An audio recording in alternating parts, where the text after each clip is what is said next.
Thank you, Andrew. Thank you, Roger. We now have time for some questions and discussion before lunch in 25 minutes' time. While you're gathering your thoughts, let me put a question to Roger, and then Andrew, and then we've got people holding microphones. So if you're sitting in the middle of the rows, you could maybe come to the side. So, Roger, you gave an interview to the Australian yesterday, which we'll be reading tomorrow in the newspaper, and you touched on something that Andrew spoke about, which is the censure of civil society against inappropriate behaviour, unacceptable behaviour, that in fact we don't need laws, we need courtesy, we need tolerance, we need people to be polite. And the LA Clippers example and the opprobrium placed on that gentleman is an example of why we don't need laws. And you made the point that in fact civil society now has changed so much and has evaporated so much and is now so much the product of the state that the traditional restraints that civil society provided through the family and organised religion and other things largely no longer exists to promote that tolerance. Could you explore that a little? Well, that's not working. Okay. This is a huge issue, and I don't have any real settled view on it. But it is obviously the case that when we were children, well, I mean, older than you, when I was a child, we were all brought up to acknowledge that manners was the sine qua non of our membership of society. And we learnt this in family, in church and chapel, and also scouts and guides and all those little platoons that Janet referred to. And we learnt it in school, and the school was sort of continuous with our home life in that it affirmed the same values. It had basically Christian structure and the rest. And we can't deny that a lot of that has dwindled, and many children are brought up without that secure domestic background, and perhaps there's no obvious way in which they learn manners, because things like Boy Scouts and youth clubs and so on are in decline, and they're in decline partly because the state has regulated them out of existence. There has been, both consciously and unconsciously, a transfer to the state of all the socializing processes that we were lucky enough to be blessed with. And it should nevertheless be the case that it's part of the conservative cause to make the thing go the other way, and to bring back the civilizing process to the free associations of individuals, and not to let the state capture it entirely. The way in which it captures it is, of course, by making into a crime what would otherwise be an ordinary civil offence or an ordinary exercise of bad manners. And we just have to, if we don't stop this process, then of course there won't be a civil society. There'll be a kind of herd of subdued individuals, all of whom are frightened of stepping out of line, and a big brother who is observing them and making sure they don't step out of line. And that was the situation that Orwell predicted in 1984, towards which we are inevitably inclining if we don't do anything about it. Andrew? Can I just set on? No, take mine. Can I just first... That's on. Can I just first apologise? I was so nervous about sitting an exam in front of someone whose works I admire and have been reading non-stop for a month since I've known that he was coming here, that I didn't actually do a proper vote. Thank you. It was wonderful, and I do admire you, and it was a terrific thought. Oh my God, so I'm so embarrassed about that. Can you just take it as read that I thanked you?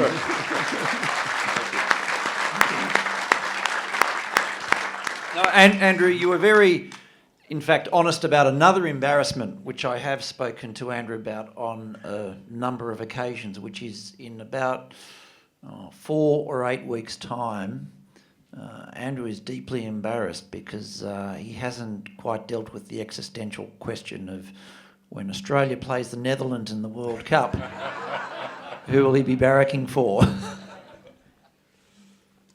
Anyway, my son being here, one of my sons is here and he'll tell the other. So, no, I'm not going to confess. But gee, those lanyards, there's a very nice shade of orange, aren't they? Can I just say, Roger's right. I also worry about the communication of manners and this idea of connecting people with something bigger than themselves. Where is that done? Increasingly, of course, we don't have people being forced, whether it hurt their backside to sit there for an hour or what, to sit there on a Sunday and contemplate these very things and to be told, remember, they don't have that. And in fact, there's been a concerted effort quite often to say that there is no such higher cause or being, and I speak as a non-Christian, but there is nothing bigger than themselves. In fact, they are the biggest thing in the world, you yourself, which in one sense is true, but it's a dangerous idea to give someone who doesn't know much, but has got big muscles. But, I'm not entirely in despair because, for example, I actually have a talkback show, and I actually think it's interesting. Talkback shows strike me as one of the ways in which a common morality is asserted and debated and constantly renewed. Now, you might not actually wish that the guy at the pulpit looks like some colleagues I better not mention, but that you would wish they had some sort of air of real moral knowledge and propriety, but that process is done. So many public debates are done through talkback. People confess on talkback.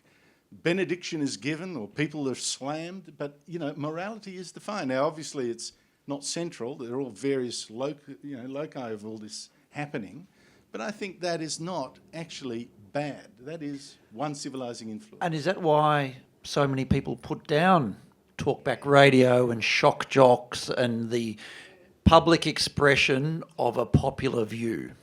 Well, that's without doubt. There's a feeling of threat. I mean, there's no reason. John Fane just this morning on the ABC was decrying some shock jock in Sydney. There's no threat from a shock jock in Sydney to John Fane personally, except in an affront to his beliefs and a knowledge that people are listening, probably more than listening to him, and may be influenced. But, and some of it may not be all that healthy, but at least it's being debated and people are coming together electronically, yes, or on Facebook increasingly, things like that.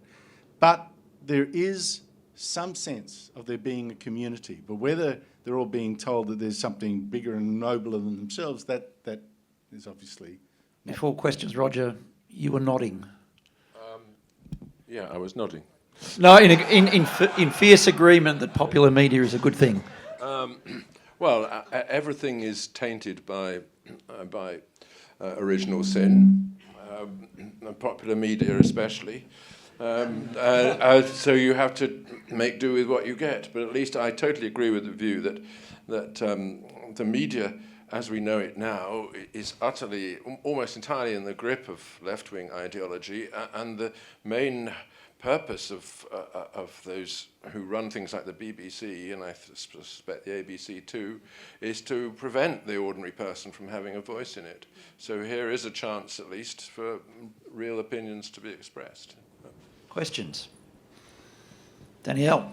Danielle Kemp, thank you very much for your presentation.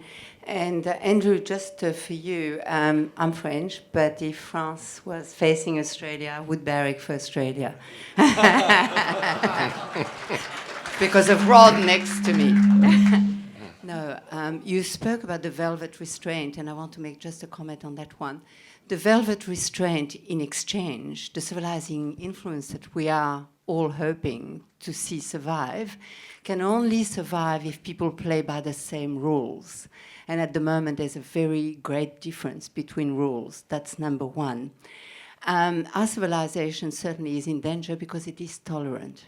And tolerance at some stage, when a civilization is in doubt, tolerance becomes a danger. But there is something else as well. There's only one group in Europe and probably elsewhere in the world that dares saying it as it is. And yet, they are not the favors. They don't care about being actually pointed out for fascist or for right-wing. They are not the ones that we would normally have a dialogue with, but they are the ones who at the moment show the only courage that is being shown in society. Now, am I being extreme in this statement? I could pretend to be Tony Jones and say I'll take that as a comment. Andrew and Roger. You've persuaded me. If France plays Australia, I'll barrack for Australia too.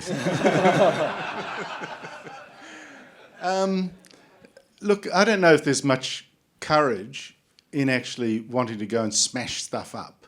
I mean, that's not courage. And when I'm saying, when I look at France, what alarms me there is that it seems to me the middle is not reflective of where most people are.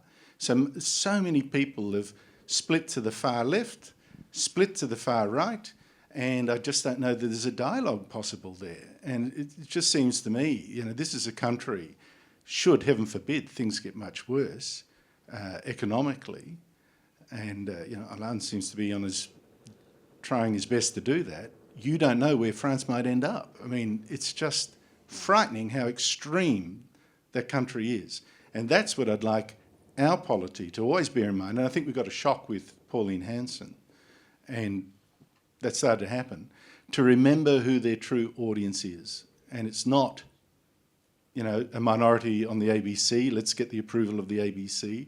Let's remember the broad public. And that's what's worrying me a little bit about this current government, whether it's just, strangely, losing that idea that Howard had. Roger. Well, yes, I think this is an extremely difficult area, but just putting aside the French example for the moment, we in Britain do have, and I think this is true of France too, we have a political class which consists of people who are more interested in maintaining office than in doing right by their country. And they don't really mind who they're in alliance with as long as the office can be maintained. And they know that the one thing that they need is the support of the media, so they speak the language of the media, not the language of the people. Every now and then there is a politician who speaks the language of the people, like Nigel Farage. And of course he's immediately marginalised by the political class, as Marine Le Pen is in France. Instead of going into alliance with such a person and bringing him back from the margins where he's probably saying provocative and unhelpful things, politicians simply want to push him further. But in doing so, they push the people further too. So what we are seeing in Europe is the emergence of a self-perpetuating political class which is afraid of nothing so much as the democratic process, and therefore leans on the European Union to protect it and give it permanent sovereignty, which is not very different from what the communists achieved in Eastern Europe. So indeed, we are in a bad way in that respect. Therefore, we need those people, however much we disapprove of what they say, those people who actually do say it as they see it. I think that on the question of tolerance, one should remember that tolerance, it doesn't mean accepting all opinions, including your own. It means accepting opinions that you don't have and that you fully disapprove of. Real tolerance is painful. And in the place of it, we have this kind of liberal nihilism, which doesn't believe anything. And I think we want to go back to real tolerance, which means allowing people to think things which are really horrific. Yeah. Dominic, yep. Oh, thank you both for a great dose of common sense. To Andrew, I'd just like to say make a comment. The smallest minority is the individual. And Roger, I'd like to ask you a question regarding institution of education, universities, local Melbourne University. Am I a totalitarian for wanting to rid Melbourne University of its Professor of Ethics, Peter Singer, a Greens candidate, whose belief that bestiality is okay as long as it's consensual, and teaches this with public funding?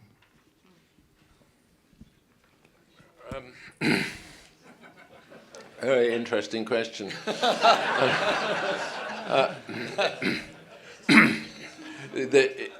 It's not totalitarian to want to get rid of him, but it depends on the method used. And I think there are ways of alerting the public to the awful things that he says and thinks, and also to the fact that there are alternative professors of ethics to this one, who might cast more credit on the university. But Singer is a genius at public relations. He's managed to, by representing himself as an outrageous figure prepared to think anything, as long as it's on the left, he has gained the support of the establishment in ways that I could never gain, so his presence there indicates just how low the university has sunk, and I think you just have to accept that. The correct response is to start more free institutions like Campion College, which are not under the control of the state and are not constructed in the way that a university is. Neal Brown. Yep. Oh, microphone, Neil. Thank you. Principally to Andrew Bolt, but I'd be grateful if Mr. Scruton could join in. Andrew, on the quandary that the government is faced with, or apparently thinks it's faced with, on the proposed changes to Section 18C of the Racial Discrimination Act, I am wondering how you would feel about having a jury decide those cases, because if you bring strands together, and I agree with you, the significance of talkback radio, because it does reflect the real community opinion, put that together with Roger Scruton's notion of the importance of the common law, part of which, of course, was based on jury trial. Isn't a jury trial a better way of making judgments about the sorts of things that you were faced with in the case against you? And isn't it a better practical solution to the quandary that the government apparently feels that it's now in? And generally, what do you think about the way the proposals have been advanced for the changes to that section of the law? You want me to endorse the Neal Brown proposal that has been advanced so spectacularly well in the page of The Spectator, which you grace. That is a compromise you're asking me to endorse, isn't it? It's a compromise. And I'd rather go the whole hog, and knowing that it's not going to go anywhere anyway, Neil, so forget it. But if there were to be a compromise, you're asking me again, would I have fancied my chances against 6 or 12 of my peers or Morty Bromberg? Now, for reasons it is not safe to discuss, let me say your idea has great merit.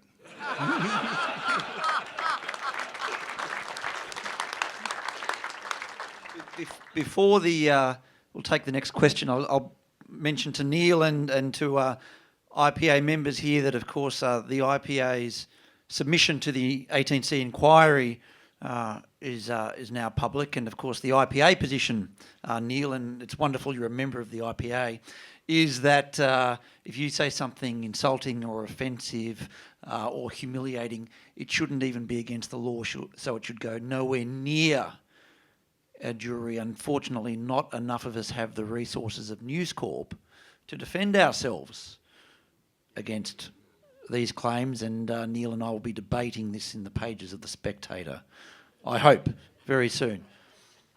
Scott. John, David Oh, Van so Duyn. hello. Hi. Welcome from Queensland. Thank you. Gentlemen, on the question of phobias, I too have been diagnosed with a range of uncontrollable psychic diseases on any That's matter of because public you importance. sought political pre-selection just like Roger. Now, the question is how to respond to that strategy of the left, not to engage your arguments, but to sideline and smear your character or your psychological coherence. Because if you are an Islamophobe or a racist, or the gentleman, Dr. Matheson's probably a misogynist for his concerns. I was over called a abortion. fascist on Monday night on the ABC. Or a homophobe, yes. a homophobe for defending a child's right where possible to a mother and a father. Now, that doesn't count because once you've been diagnosed with a condition, if you try to defend yourself and say you are not this or that, well, you would say that, wouldn't you? So rhetorically, how do you get out of that ugly attack in public debate? I think it is a very difficult question. You're absolutely right that once you've been labelled in a certain way, it is almost impossible to get rid of that label. This has been a characteristic of discourse on the left ever since Marx invented the concept of ideology. Ideology is what you have, science is what I have. And Foucault's response to any criticism was always, d'où pars-tu? Where are you coming from? That's the only thing that interests me, not the truth in what you're saying. I think one has to recognise that not that we're suffering from a disease, but they are. And they are suffering from an intellectual disease, the disease of thinking that by labelling something you refute it. We have to be more vociferous at accepting the label and saying, yes, on your understanding of this, I am a homophobe, but so is everybody who's got any good sense. And gradually make it obvious that they're not engaging in argument. Well, don't ask me, I keep failing that test. I just think, with some of that abuse, you don't start arguing because that's exactly where they're trying to position you, whether you're a homophobe. I'm not a homophobe. Oh, you are. I just think smile and wave, moving right along. I mean, and just recognise, one of Schopenhauer's essays, I think it was called on rhetoric or something, was repackaged recently with a really catchy title, 36 ways to win an argument when they're losing, or something, to win an argument when you're losing, and number 36 is abuse. So the last of the last is the abuse. And I think most of the public that you're appealing to would understand that instinctively. If you're being abused, as long as you keep your temper, don't go down that track, smile. You're not, in the end, trying to win the argument against your interviewer. You're trying to win the argument with the viewers, and recognise that a lot of them don't share that person's prejudices. And as long as you look reasonable, you're okay. Down the back, James. Yeah, Matthew Maloney from Queensland as well. Thanks very much for coming all this way, gentlemen. My quick question is, as people who wish to institutionalise freedom, what do we do with people who reject it? The sorts of things that we discuss here with the application and institutionalisation of power actually matter, like when I'm the officer in charge of police in Cohen, actually matter on an everyday basis when I'm dealing with people on my front counter. So, I really don't know how to treat people who want to throw away their freedom at me. I think the response to that is that they are free to throw it away. And that's one of the freedoms that we're protecting, as long as they don't throw away other people's freedom with it. That is the issue. Freedom is something which is an opportunity that people have. And I think it's very interesting that you're in that role. Your role is to keep that opportunity open, even if you've got very few customers who want to exploit it, because the people who do exploit it are those on whom the future of society ultimately depends. Yes, thanks very much. It's been great to hear you both this morning and very stimulating. I've just got a question for Roger about education, and you talked about some of the Roman legacy and the heritage that we have in the English-speaking world. To what extent is the task being made more difficult by the baton not being passed down at a school level in terms of curriculum and education, and what your thoughts are on private education and schools in particular in Britain? Yeah, I think this is perhaps the most important issue of practical politics for conservatives in the modern world. It's clear that the state takeover of education, while it was a wonderful thing when it happened in the 19th century because it made education available to everyone, opened the door to colonization of the education system by people who didn't believe in it. I say they didn't believe in what you're referring to, handing on a tradition of accumulated wisdom and knowledge. Rather, they believed in something else, which was the socialist program of engineering a new society through brainwashing the young. And I think one of the instruments that has been used is that the national curriculum and the examination system, all the things that can be used, as it were, to prevent knowledge from being passed on from generation to generation. Just to say one philosophical point, I think in the 1960s and perhaps also 50s too, there grew the prejudice in the educational world that the purpose of education is to help children. And the purpose of knowledge is to give children something that they wouldn't otherwise have. And that is the inverse of the truth. The purpose of children is to help knowledge. They're there in the classroom because they can receive that thing and pass it on.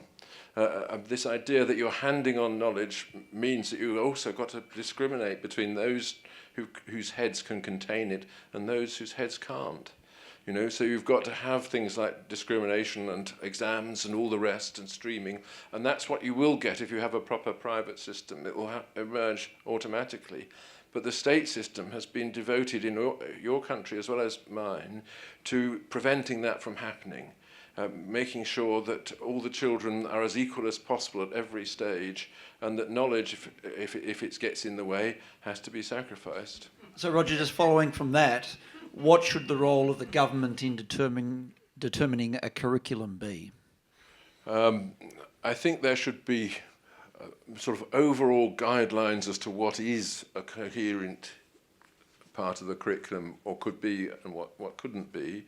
So that I think a school entirely devoted to looking after pets, sex education, and cookery probably wouldn't be acceptable.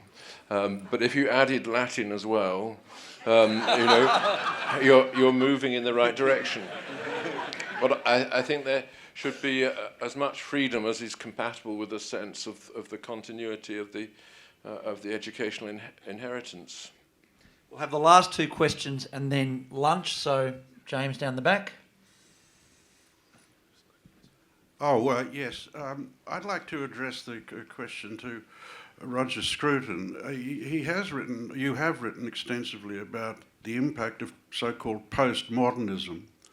In Australia, we have the Australia Council, which is a similar organisation to I think it's called the Arts Council of Great Britain. These have an enormous amount of influence on what type of art is produced. I'm just wondering what you think. Do you think that the government really has any business in the arts? Thank you. Well, I think in this gathering, it's very obvious that the consensus would be no. I would hope so. Except we do have Australia's longest serving arts minister in the audience, who is also the chairman of the IPA. Oh, right. Okay. Right. I think it's a delicate question then. But but the obvious point to make is that when you subsidize something, you create a distortion in the natural incentives that lead people to do that thing.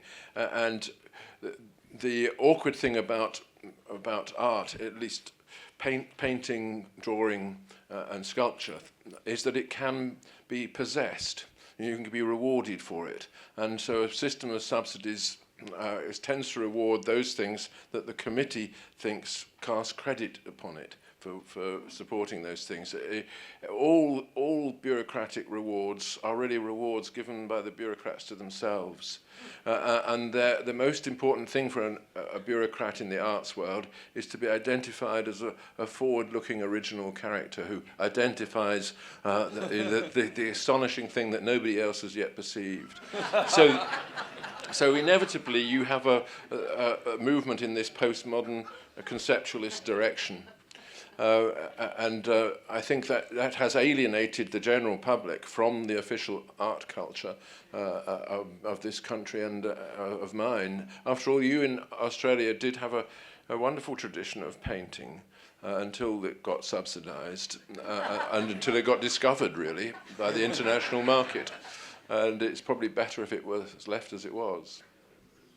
Final question. Right up the back, Dom. In the middle, yep.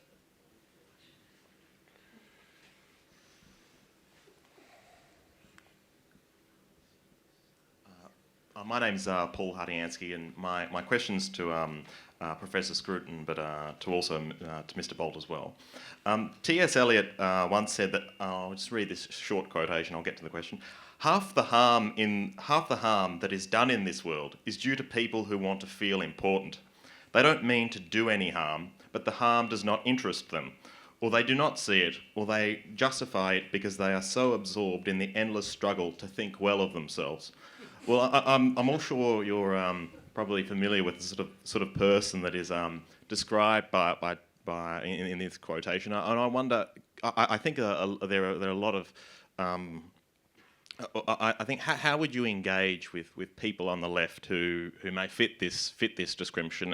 I'm not necessarily talking about the people who may be just concerned with power or those sort of caricatures, although I think they often may fit them. But the people who just want to think well of themselves and who mean to do good but don't really know what they do.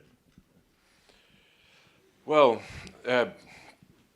it's very difficult to puncture the self-opinion of such people because, as Eliot says, when they do harm, they don't notice it. And so that pointing out the consequence of their acts never has any effect. They always will attribute it to something else or someone else. And we've seen this in general with the left when it came to pointing out the consequences of the imposition of Marxism on the Soviet Union and Eastern Europe. The response, even though they were my colleagues in the university, went on teaching Marxism nevertheless. They said, yes, well, that was a lot of mistakes made. We're not to blame for that. So there's a capacity, a self-important person has an automatic capacity to avoid blame. And the only thing I think that brings a self-important person down to earth is disappointment in love. And you have to find the partner with which that person falls helplessly in love, who then reveals herself or himself to be incurably right-wing. Andrew.